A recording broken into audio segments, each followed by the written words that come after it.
এবার আমরা মুখোমুখি হতে যাচ্ছি কিয়ামতের সেই ভয়াবহ মুহূর্তগুলোর। দুনিয়া ধ্বংস হয়ে যাওয়ার পর যখন চারদিকে নীরবতা আর কেবল অপেক্ষা, হঠাৎ এক জোরালো আওয়াজ। আল্লাহ তাআলা হজরত ইসরাফিল আলাইহিসসালামকে পুনরায় জীবিত করবেন এবং তাকে আবারও সিংগায় ফুঁ দেওয়ার আদেশ দেবেন। সেই ফুঁকের সাথে সাথেই সব কিছু বদলে যাবে। দুনিয়ার জীবনের অবসান ঘটবে। এক এক করে সব ফেরেশতা, এমনকি মৃত্যুর ফেরেশতা মালাকুল মাউত আলাইহিসসালামও মারা যাবেন। কিন্তু সব কিছুর আসল শুরু ঠিক এখান থেকেই।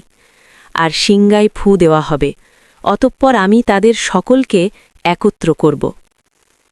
হাসরের ময়দানে পুনরুত্থান শুরু হবে।